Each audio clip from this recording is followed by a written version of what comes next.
She's already considered for taking photos of classified workings of a nuclear submarine. Although he accepted responsibility. Tens of thousands of the faithful attending the canonization ceremony at St. Peter's Square. Mother Teresa becoming a saint in one of the fastest ascensions in modern times.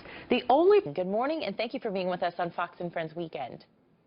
Good morning, and thank you for having me on. Joining me now is Raymond Arroyo, managing editor for EWTN News, and he's also had the opportunity to meet and interview Mother Teresa. Thank you so much for being with us today on this very important day. I just want to start with the obvious. What was it like to meet Mother Teresa in person? That must have been an incredible experience. You know, Laura, I met her as a reporter, as you might have, and I remember they brought me to her home here in D.C., and she was working. You know, she was a very practical person. People forget this, and, you know, you see the image, and you kind of have these gauzy ideas that, you know, a saint is this kind of willowy figure always in prayer, and though prayer was a centerpiece of her life, she was very practical, working, picking babies up and feeding.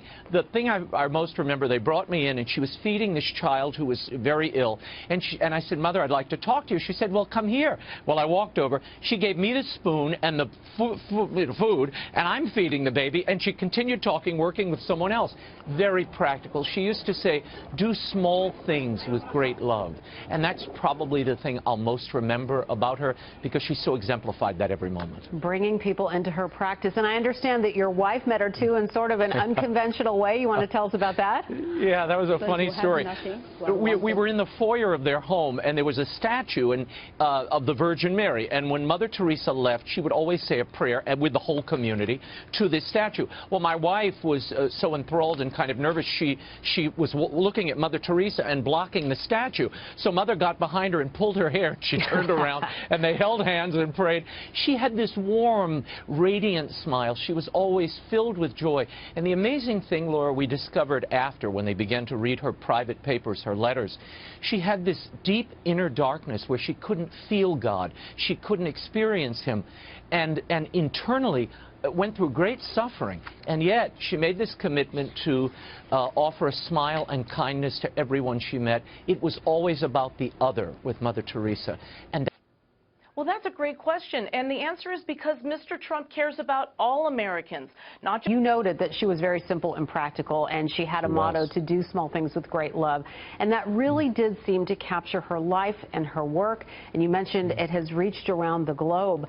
The people that you have spoken to in your work, what are their thoughts today? What are people talking about in your inner circle with this? You know, I think people who knew her, people who were touched by her or just saw her on television were moved. Look at Detroit specifically, he spoke to a crowd. One, he spoke to a pastor of a church, but also who were very ill. The people the world tossed away, Mother Teresa brought to herself. And in the doing, she attracted thousands of men and women to join her community. They have hundreds of homes all over the world that to this moment are doing what she did, serving God in the distressing disguise of the poor. And to see that, you know, I used to ask her, how do you do this? You get tired, you're with people who, let's face it, it's the muck of life. It's the things none of us want to be around. Maggots and dirt and do completely recover, but there are some that go on to have post-concussive syndrome. And by her own report, she is entirely to the mission that we're called to. And that's a lesson, I think, not only for Mother Teresa, but for all of us, to go out and do good in the world, even in those dark places that people might ignore or want to forget.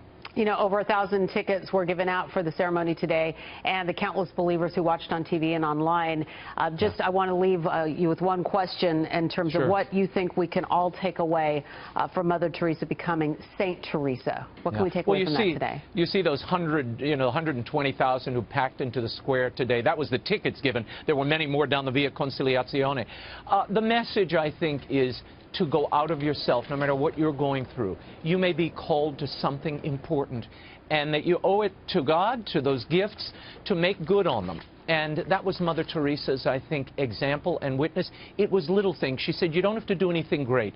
It's the little things you do, and if you do those with love, they become important and they change the world.